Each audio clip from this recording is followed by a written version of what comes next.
If you've ever done a screenwriting course in the US or the UK, then you might have come across the idea that universal storytelling is something that exists, that there's a way to tell all stories in kind of the same way. The weird thing is that it's probably not true, and it's probably really obvious that it's not true, and yet it is kind of a concrete belief, and I kind of want to talk about that. Looking at the evidence, starting with Screenplay from 1979, Sid Field suggests that all stories, from Aristotle through all the constellations of civilizations, embody the same dramatic principles. He then provides a range of graphs and charts that break down stories into segments, suggesting specific moments in time where certain elements of a story should occur.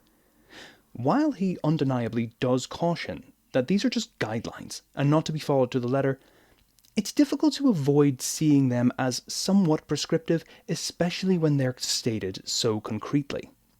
Story by Robert McKee is similar, as he suggests the three-act story rhythm was the foundation of story art for centuries before Aristotle noted it, while providing a graph that breaks down the three-act structure.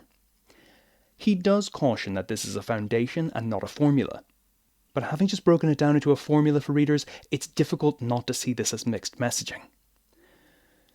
More contemporary publications like Christopher Booker's 7 Basic Plots and John Yorke's Into the Woods revisit this idea of a universal story and present the argument that storytelling has a shape. It dominates the way all stories are told and can be traced back not just to the Renaissance, but to the very beginnings of the recorded word. It's a structure that we absorb avidly, whether in art house or the airport, and it's a shape that may be, though we must be careful, a universal archetype. This is just a handful of examples, and there are many, many more. But if so many authors are claiming that there's a universal quality to stories, and especially that these can be broken down into universal story structures, it must be true, right? Well, here's the thing. To my mind, at least, not only is this not true, it's so unbelievably easy to disprove that it actually becomes kind of interesting again. How is it that something so verifiably false could be written about time and again? And what does that say about storytelling more generally? Let me take a step back and qualify the claim that it's easy to falsify the idea of universals of storytelling. I'll start by unpicking the connections between storytelling as a universal act and ancient Greece. If you don't know, many authors that claim stories are universal, or that they have shared qualities throughout time and space, try to pin the blame on Aristotle. Like Field and McKee above, they'll say, these concepts are as old as time, just read Aristotle. They are especially guilty of invoking Aristotle when discussing a basic idea for structuring a story, the idea of the story arc, in which there's a high point of dramatic tension, which is released after some climactic moment. But if you just take a time to look at Aristotle's actual writings, it's really tough to see why they claim this. Here's the thing. Aristotle, in his 2,200-year-old Poetics, doesn't really discuss dramatic tension rising and falling in this way. Instead, he merely discusses a turning point in a particular type of theatre, popular in Greece at the time. What's more, he basically states that he's not talking about all stories, but simply about tragedy, which was just one form of art popular in Greece. He writes, again, the poet should remember what has been said often, and not make an epic structure into a tragedy. When he's talking about an epic structure here, he just means one with lots of plots. So, if we just calm down, Aristotle had a thing or two to say about the media of his day, and not so much about stories more generally, in spite of the claims made by many authors. Adding to the sense that Aristotle was just talking about the media specific to his area at the time, it's also not hard to find a variety of books from various cultures across the world that clearly suggest very different story structures. For instance, the story writing manual, the Natya Shastra, which is difficult to date but likely would have existed around the same time as Aristotle's Poetics. Cards on the table, I haven't really wrapped my head around the Natya Shastra, but it seems that throughout its 36 chapters, as though it places an emphasis on evoking emotions and creating connections to a spiritual order more than it does providing any kind of guidance on how to structure a story. It certainly does provide guidance on how to do theatre well, providing guidance down to the gesture, but never outlines a structure in the sense that's recognisable today. This suggests that to practitioners of that culture, structure might just be of secondary importance to content. And this is a vastly different approach to how Field and everyone else sees storytelling. This might go some way to explaining why stories from parts of the world that have inherited a cultural tradition surrounding the Natya Shastra continue to seem so vastly different to Hollywood stories. We might equally say the same thing about Chinese stories that inherit from the culture of courtly drama, or Japanese stories that similarly inherit from the culture that produced the Kishō Tenketsu. Both of these prescriptive texts emerged much later than the poetics of the Natya Shastra, and equally suggest writers' focus on entirely different things. There are many more books and other forms of guidance for storytelling throughout the world, from different cultures and different time periods, each suggesting a different emphasis when it comes to telling stories. And this isn't difficult knowledge to find either. You can Google this pretty easily. ChatGPT knows about all of this. And yet, there remains this myth that there's a universal way of telling stories. So why is this so prominent in Western books on storytelling and screenwriting?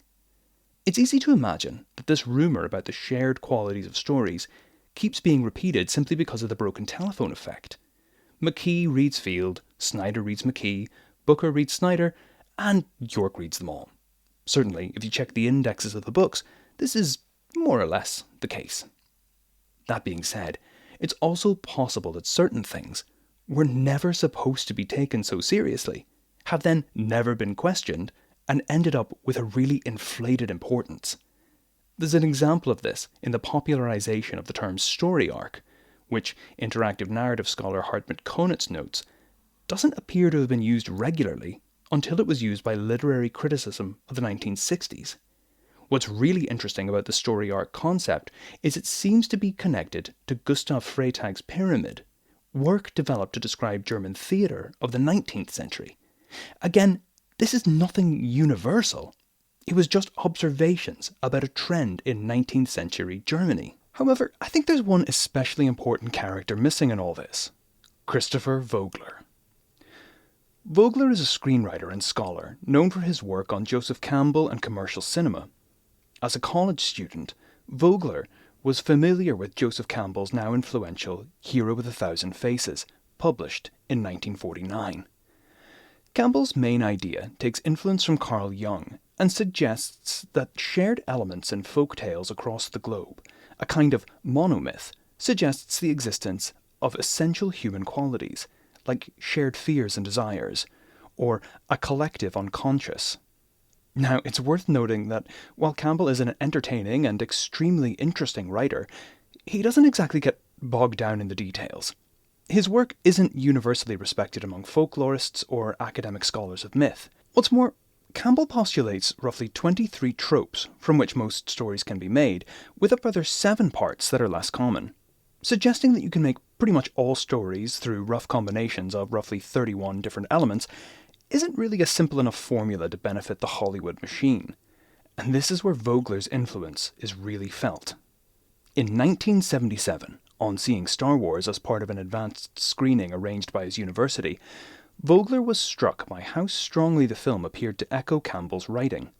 Vogler started writing about Lucas's debt to Campbell in college essays as early as 1978, but no one really paid attention.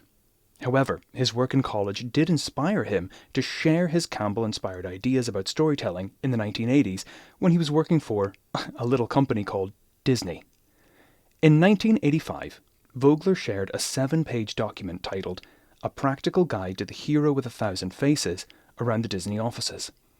Vogler's memo blended between Syd Field's work on 3-act structures and his own understanding of Campbell, attempting to make a practical guide to constructing stories in the style of the hero's journey on the assumption that the hero's journey is a mental construct that exists, like alchemy or the concept of the combustion engine, and that this body of thought predated Campbell and had been partially observed and described many times in the past.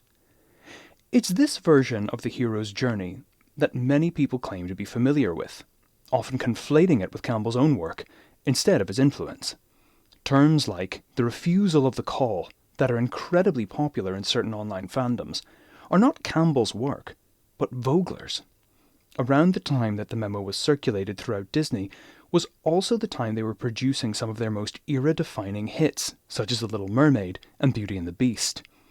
While these are obviously influenced by folk and fairy tales in their own right, the Disney retellings can be quite easily read using Vogler's understanding of Campbell's work. Of course, it's impossible to say just how much influence the impact of Star Wars and one memo had on how we think about storytelling.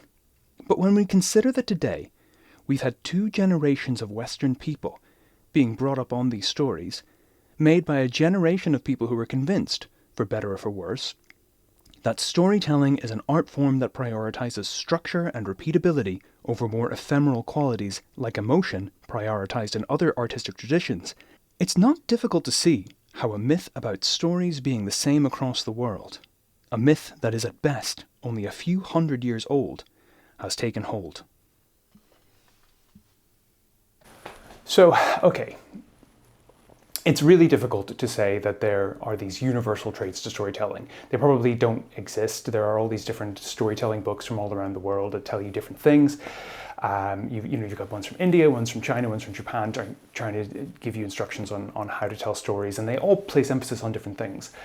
But I think the interesting thing is not whether or not that exists, but why is there this continued belief that universal traits in storytelling is still a thing? I don't think it's just because Joseph Campbell is popular, and I don't think it's just because, one guy got a job in Disney and spread a memo around, although that is kind of an interesting narrative. I think it more has something to do with the fact that, well, people don't want to believe that story writing is really difficult and hard to pin down. I think people would be a lot happier if they felt like there was some kind of cheat code or something that they could use. But I don't know. If you look at everything from around the world, it's probably not the case. Anyway, I hope you enjoyed the video. If you did, leave a comment. And if you didn't, I'm sorry. I'll try harder next time.